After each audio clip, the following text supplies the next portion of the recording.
খালি চোখে না দেখতে গেলে হয়তো দূরবীন আনতে হবে, যা পরিস্থিতি। এমনি অন্য সব লেখাগুলো দেখুন কত বড় বড় করে লেখা আছে, কিন্তু এই মাতৃযান নিয়ে যেটা লেখা আছে মানে দূরবীন ছাড়া দেখা যাবে না। তার মানে কি অবস্থা, গল্প আছে নিশ্চয়ই ধরে নিতে হবে, নাহলে কেন এইভাবে করা হবে?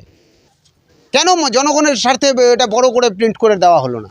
মাতৃযানের কত ভাড়া হবে এই নিয়ে সঠিকভাবে পোস্টার না থাকার কারণে 1100 টাকার ভাড়া 1600 টাকা হয়ে যাচ্ছে, আবার 1100 টাকার ভাড়া পরিচিত ব্যক্তি থেকে 400-500 টাকাও নেওয়া হচ্ছে। কুনুর হাসপাতালে গত 2.5 মাস আগে আমরা ডেপুটেশন দিয়ে গেছিলাম যে মাতৃযান যেটা চলে এখানে তার ফেয়ার লিস্ট, তার ভাড়ার লিস্ট পরিষ্কারভাবে টানানো। ওখানে টানানো আছে ইংরাজিতে ক্ষুদ্র ক্ষুদ্র হরফে, যাতে আমরা গ্রামীণ লোক বুঝতে না পারি। এক একজনের কাছে এক এক রকম ভাড়া নেওয়া হয়। সেই দাবিতে আমরা এসেছিলাম আজকে হসপিটালে। মাতৃযান তো ভাড়া নেওয়ার তো নিয়ম নেই না, আছে। মাতৃযানের ক্ষেত্রে যারা মানে ডেলিভারি পেশেন্ট তাদের ক্ষেত্রে ফেয়ার ফ্রি, আদার্স যারা বাকি যারা মানে জেনারেল পেশেন্ট যারা তাদের ক্ষেত্রে ভাড়া আছে, কিন্তু সেই ভাড়াটা ফিক্সড হবে, মনোপলি ভাড়া নেওয়া হচ্ছে। এবং সেটা মনোপলিটা মাত্রা অতিরিক্ত, কখনো 1000 টাকার ভাড়া 1700 হয়ে যাচ্ছে, আবার খুব কাছের লোক হলে 1000 টাকার ভাড়া 400 হয়ে যাচ্ছে। এর বিরুদ্ধে আমরা চাই প্রত্যেকটা জনগণকে সমান চোখে মানুষ দিয়ে দেখুক। আজকে কি আপনারা যে অভিযোগ করতে আসলেন এখানে যে ভারপ্রাপ্ত আধিকারিক কি রয়েছেন? না, আমরা খুব দুঃখের সাথে জানাচ্ছি যে আমরা এসে বিএমএইচ সাহেব নেই জানতে পারি, এবং অফিস থেকে জানানো হয় আজকে বিএমএইচের জায়গায় বিএমএইচ স্যারের দায়িত্বে আছে হচ্ছে সৌরদীপ বাবু, কিন্তু তিনিও আজকে এখানে অনুপস্থিত। বাধ্যতামূলক আমরা বাই ফোন তার সাথে কথা বলি, লাউডে এই সব জনগণ শুনেছেন। উনি আমাদের প্রতিশ্রুতি দিয়েছেন যে 3 দিনের মধ্যে লিস্টটা টানানো হবে বাংলায় পরিষ্কার পরিচ্ছন্নভাবে, একদম উল্লেখ করে উইথ অক্সিজেন কত ভাড়া, উইদাউট অক্সিজেন কত ভাড়া, রায়গঞ্জের কত ভাড়া, কালিয়াগঞ্জের কত ভাড়া, লোকালে হলে প্রতি কিলোমিটারে কত ভাড়া।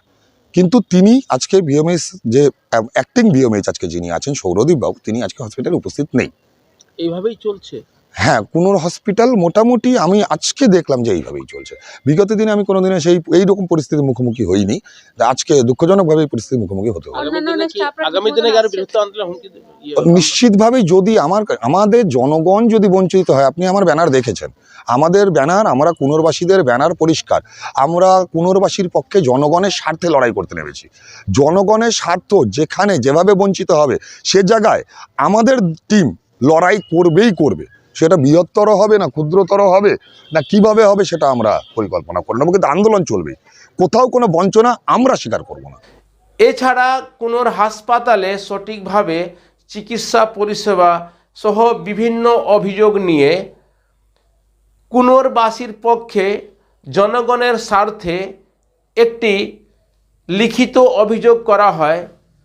সবথেকে বড় প্রশ্ন, কুনোর হাসপাতালের যিনি বিএমএইচ রয়েছেন, কুনোর হাসপাতালের ভারপ্রাপ্ত আধিকারিক যিনি রয়েছেন তিনি ছুটিতে, তারপরে যাকে ইনচার্জ করা হয়েছিল তিনিও ছুটিতে। এ নিয়ে এই দাবি ইনকমপ্লিট থেকে গেল। সংগঠনের পক্ষ থেকে বিএমএইচ সাহেব থেকে কথা বলে সমস্যা দ্রুত মিটে যাবে বলে জানিয়েছেন। 1700 নিচ্ছে, মানে আমি যখন আসছি অতনু চালিয়েছি তখন আমার কাছে ভাড়া নিচ্ছে 1000-এর ভাড়া 800, 200 টাকা ছাড়। আর যখন আমার বাড়ি কাজের মহিলা আসছে তখন তার কাছে ভাড়া নিচ্ছে 1000-এর জায়গায় 1500। একদম সুন্দর করে 3 দিনের মধ্যে কাইন্ডলি করিয়ে দিন please. Okay, so kind sir, একটু ডিস্টার্ব করলাম। ওকে, থ্যাংক ইউ।